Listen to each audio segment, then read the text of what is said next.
अपनी हरकतों से बाज नहीं आ रहा पाकिस्तान। बीती रात कठुआ और सांबा सेक्टर में पाक रेंजर्स की ओर से की गई फायरिंग।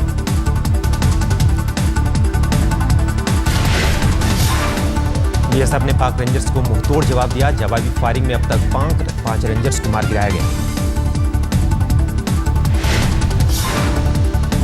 पाक रेंजर्स ने बीएसएफ के 30 पोस्टों को बनाया निशाना। बीएसएफ ने भी जवाबी फायरिंग की। पाक रेंजर्स ने रिहायशी इलाकों में मोर्टार से दागे गोले। पाक रेंजर्स ने रात करीब 9:30 बजे शुरू की फायरिंग। गृहमंत्री राजनाथ सिंह ने बीएसएफ को दिया निर्देश, बेवजह फायरिंग का मुंहतोड़ जवाब दें हमारे जवान। पोरबंदर के पास समंदर में हथियारों से भरी पाकिस्तानी बोट में धमाके के बाद 2 और संदिग्ध बोट की तलाश। कोस्ट गार्ड ने दोनों बोट को घेरने के लिए चलाया अभियान। कोस्ट गार्ड ने 2 जहाज को ऑपरेशन में लगाया, लेकिन खराब मौसम के कारण ऑपरेशन में आ रही है परेशानी। खुफिया एजेंसी एनटीआरओ ने सैटेलाइट से फिशिंग बोट में चल रही बातचीत और गतिविधियों को किया था रिकॉर्ड। अब दोनों संदिग्ध बोट को घेरने की तैयारी। समंदर में 2 संदिग्ध बोट को देखे जाने की खबर के बाद हड़कंप। सोमनाथ मंदिर समेत तटीय इलाकों की सुरक्षा बढ़ाई गई।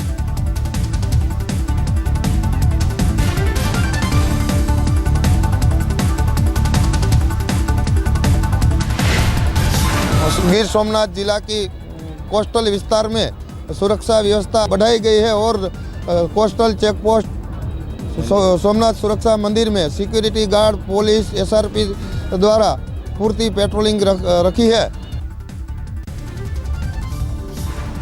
पोरबंदर और उसके आसपास समंदर में मरीन पुलिस ने बढ़ाई पेट्रोलिंग। मछुआरों के नावों की भी हो रही है तलाशी। पोरबंदर के पास तटीय इलाकों में जारी किया गया हाई अलर्ट। हर आने जाने वालों पर रखी जा रही है नजर।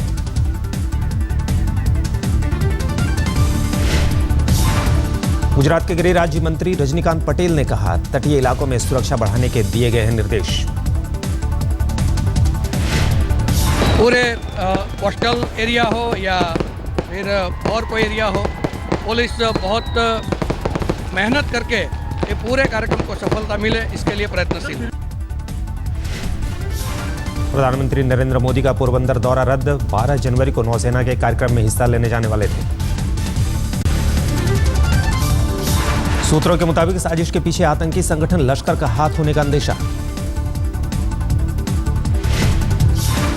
खुफिया एजेंसियों के मुताबिक लश्कर अपने आतंकियों को पिछले 4 महीने से दे रहा था ट्रेनिंग। सूत्रों के मुताबिक आतंकियों की 26/11 जैसे हमले को अंजाम देने की थी मंशा। खुफिया एजेंसियों के मुताबिक आतंकियों को समंदर के रास्ते भारतीय सीमा में घुसने की दी जा रही थी ट्रेनिंग। 31 दिसंबर की रात समंदर में घिरने के बाद पाकिस्तानी बोट में हुआ था धमाका। विस्फोटकों से भरी थी बोट। पोरबंदर से करीब 365 किलोमीटर की दूरी पर बोट में किया गया धमाका। पकड़े जाने के डर से बोट में सवार लोगों ने लगाई आग। इंडियन कोस्ट गार्ड ने करीब 1 घंटे तक बोट का किया था पीछा। कोस्ट गार्ड के रोकने पर नहीं रोकी गई बोट। पाकिस्तानी बोट पर 4 लोगों को देखा गया था। कोस्ट गार्ड की चेतावनी के बाद भी बोट नहीं रोकी गई। कोस्ट गार्ड के अधिकारियों के मुताबिक बोट में आग लगाने के बाद कुछ लोगों को समंदर में छलांग लगाते देखा गया। उनकी तलाश जारी। कराची के निकट केटी बंदर से निकली थी पाकिस्तानी बोट। 31 दिसंबर को दोपहर से भारतीय सीमा में घुसी थी। रक्षा मंत्री मनोहर पर्रिकर ने इंडियन कोस्ट गार्ड और ऑपरेशन में शामिल लोगों को दी शाबाशी। कहा, एक बड़ा खतरा टाल दिया गया। कांग्रेस ने भी कहा, देश में 26/11 जैसा खतरा टल गया, लेकिन केंद्र सरकार को पूरे मामले की जांच करानी चाहिए। Definitely we should appreciate our security officers, our security, no doubt in it. Bangalore blast मामले में बिहार के गया से एक शख्स हिरासत में। एनआईए की सूचना पर पुलिस ने हिरासत में लिया। हिरासत में लिए गए शख्स का नाम रफीक। राजस्थान एटीएस और बिहार एटीएस ने रफीक का नंबर कई दिनों से सर्विलांस पर लगा रखा था। There is the right entity to interact and exchange information with other entities across the country, including other state forces and central forces. धमाके की जांच में जुटी एनआईए की टीम ने गया पुलिस को दी थी जानकारी, जिसके बाद पुलिस ने उसे हिरासत में लिया। एनआईए सूत्रों के मुताबिक गया के नंबर से बेंगलोर में हो रही थी ब्लास्ट के संदिग्ध से बातचीत। सीवान जेल से आरजेडी के पूर्व सांसद मोहम्मद शहाबुद्दीन ने जारी की 23 लोगों की हिट लिस्ट। बिहार पुलिस की विशेष शाखा ने किया खुलासा। बिहार पुलिस की विशेष शाखा ने डीआईजी छपरा को लिखी चिट्ठी में कहा, जिन 23 लोगों की हिट लिस्ट बनी है उनमें से 2 की हत्या हो चुकी है। बीजेपी ने कहा, जब से आरजेडी और जेडीयू का गठबंधन हुआ तब से सीवान में वैसा ही दहशत जैसा एनडीए सरकार बनने से पहले था। देखिए, जब से गठबंधन टूटा है उसके बाद से पूरे बिहार की स्थिति खराब हुई है, लेकिन सीवान के अंदर शहाबुद्दीन का पुराना आतंक और भय पैदा हो गया। मालूम चला कि 23 आदमी का लिस्ट बनाया शहाबुद्दीन जी ने। ये कहां से पता चला उनको? क्या ये अंतर्यामी है? अगर वो चलाए तो उन्हीं से पूछिए कि आपको पता कहां से चला। आज से हरियाणा के सूरजकुंड में बीजेपी विधायकों का प्रशिक्षण शिविर। गृहमंत्री राजनाथ सिंह करेंगे शिविर का उद्घाटन। 2 दिनों तक चलने वाले प्रशिक्षण में बीजेपी के सभी 47 विधायक लेंगे हिस्सा। राजनाथ, सुषमा और वेंकैया समेत कई दिग्गज विधायकों को पढ़ाएंगे पाठ। प्रधानमंत्री नरेंद्र मोदी आज मुंबई में 102वीं इंडियन साइंस कांग्रेस का करेंगे उद्घाटन। देश विदेश से आए करीब 12,000 वैज्ञानिक आयोजन में लेंगे हिस्सा। मोदी आज मुंबई में देश के नामी बैंकरों के साथ करेंगे मुलाकात। वित्त मंत्री अरुण जेटली और आरबीआई के गवर्नर भी रहेंगे मौजूद। बीजेपी अध्यक्ष अमित शाह पहुंचे बेंगलोर। 20 जनवरी से बीजेपी की राष्ट्रीय कार्यकारिणी की हो रही बैठक की तैयारियों का लेंगे जायजा। दिल्ली की पूर्व मुख्यमंत्री शीला दीक्षित ने किया ऐलान, मैंने सक्रिय राजनीति से निजी तौर पर संन्यास लिया। आला कमान के कहने पर प्रचार के लिए तैयार।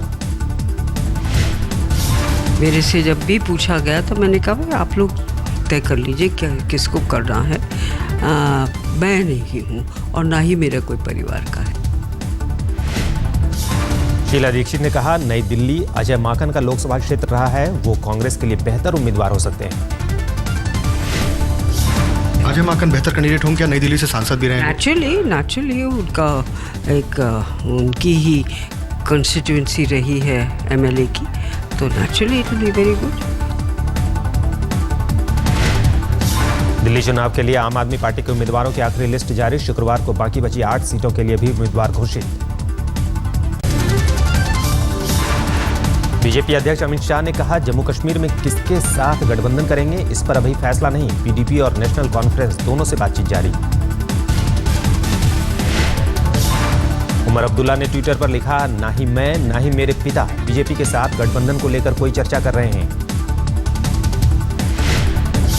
बिहार में आरजेडी और जेडीयू के विलय की तैयारी। 14 जनवरी को दोनों दलों के बड़े नेताओं की बुलाई गई बैठक। शारदा चिटफंड घोटाले में गिरफ्तार पश्चिम बंगाल के मंत्री मदन मित्रा की कोर्ट में पेशी। अदालत ने 16 जनवरी तक न्यायिक हिरासत में भेजा।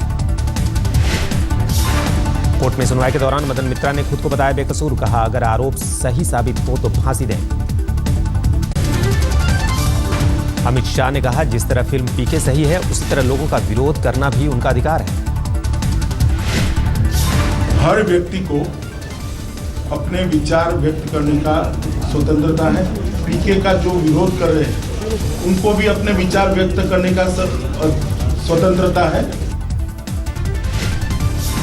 मध्य प्रदेश के मुख्यमंत्री शिवराज सिंह चौहान के शिरडी जाने पर शंकराचार्य स्वरूपानंद सरस्वती ने साधा निशाना।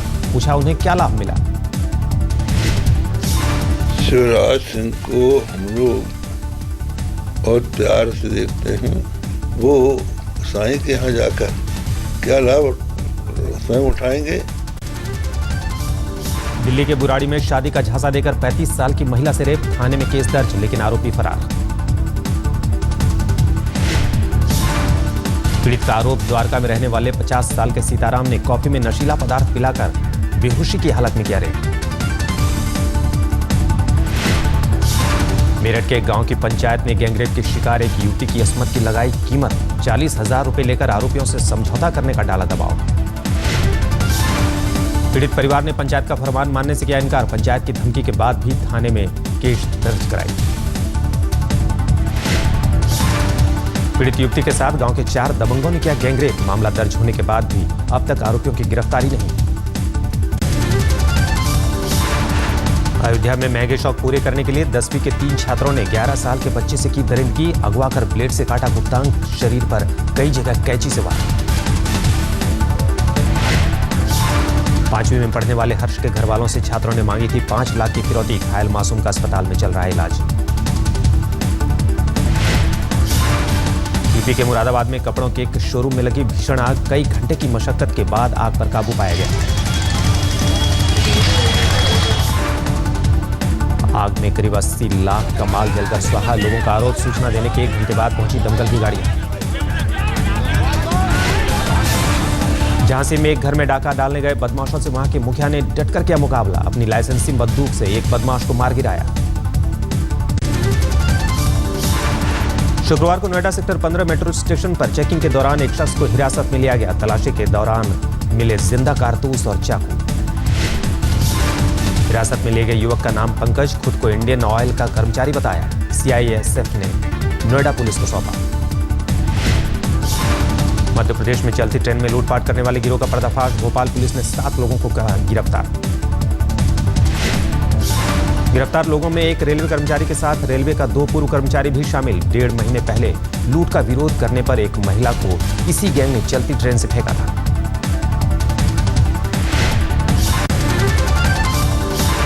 जापानी महिला के साथ गैंगरेप मामले में 5 लोग गिरफ्तार। कोलकाता पुलिस के मुताबिक अभी और आरोपियों की जारी है तलाश। जापानी महिला पर्यटक के साथ बिहार के बोधगया में हुआ था गैंगरेप। गैंगरेप के बाद बदमाशों ने लूटपाट भी की थी। पश्चिम बंगाल में छात्र संघ चुनाव से पहले टीएमसी और एबीवीपी कार्यकर्ताओं के बीच कई शहरों में हिंसक झड़प। बांकुड़ा, वीरभूम और वर्धमान में हिंसा। वर्धमान के कलना कॉलेज में पर्चा भरने को लेकर हिंसक झड़प में कई लोगों के घायल होने की खबर। वीरभूम में भी 3 कॉलेजों में हुई हिंसक झड़प। बांकुड़ा में हिंसक झड़प के बाद पुलिस ने किया लाठीचार्ज। दिल्ली के बुराड़ी में डॉक्टर के क्लिनिक में घुसी बेकाबू इनोवा गाड़ी। हादसे के समय क्लिनिक में नहीं था कोई मौजूद। सुबह क्लिनिक खुलने से पहले की घटना। चश्मदीदों के मुताबिक दीवार तोड़कर अंदर घुसी बेकाबू इनोवा। घायल ड्राइवर अस्पताल में भर्ती, नशे में होने का शक। दिल्ली के राउतला अस्पताल से अगवा नवजात बच्चा बरामद। पुलिस ने 2 महिलाओं को गिरफ्तार किया। पुलिस के मुताबिक सोनिया नाम की महिला ने अपनी बहन की सूनी गोद भरने के लिए बच्चे को किया था अगवा। नर्स के वेश में बच्चे को उठा ले गई थी। 26 दिसंबर को अस्पताल से अगवा हुआ था बच्चा। आरोपी सोनिया का पति दिल्ली पुलिस में हेड कांस्टेबल। दिल्ली समेत कई शहरों में पिछले 24 घंटों से बूंदाबांदी जारी। दिल्ली में आज भी बारिश के आसार। बारिश के कारण तापमान में गिरावट। शुक्रवार को दिल्ली का न्यूनतम तापमान 10 डिग्री सेल्सियस। मौसम विभाग का अनुमान, दिल्ली एनसीआर में 5 जनवरी से फिर से कड़ाके की ठंड। मौसम विभाग के मुताबिक बारिश रुकने के बाद फिर से राजधानी में छाएगा घना कोहरा। कोहरे की वजह से रेल यातायात बुरी तरह प्रभावित। आज भी 37 ट्रेनें देर से चल रही हैं।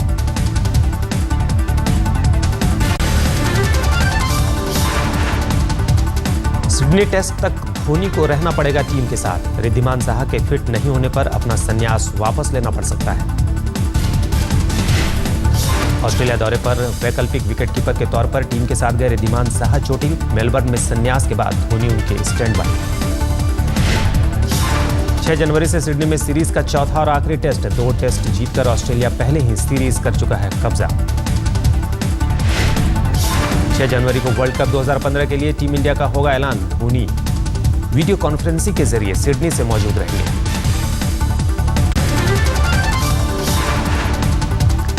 ऑस्ट्रेलिया के तेज गेंदबाज मिचेल जॉनसन को उम्मीद, सिडनी में उन्हें गेंदबाजी के लिए मिलेगी तेज और बाउंसी पिच। ऑस्ट्रेलिया के पूर्व क्रिकेटर डीन जोन्स ने की कोहली की तारीफ। कहा, विराट को टेस्ट टीम का कप्तान बनाने का फैसला सही। डीन जोन्स ने कहा, कोहली पहली गेंद से सिर्फ और सिर्फ जीतने के बारे में सोचते हैं, जबकि धोनी विरोधी टीम की गलतियों का इंतजार करते हैं। शुक्रवार से दिल्ली में 60वें नेशनल स्कूल गेम्स का आगाज। ओलंपिक पदक विजेता पहलवान सुशील कुमार को बनाया गया है ब्रांड एम्बेसडर। छत्रसाल स्टेडियम में होने वाले आयोजन से देश के अलग अलग राज्यों के खिलाड़ी ले रहे हैं हिस्सा। 17 खेलों में दिखाएंगे अपना जौहर।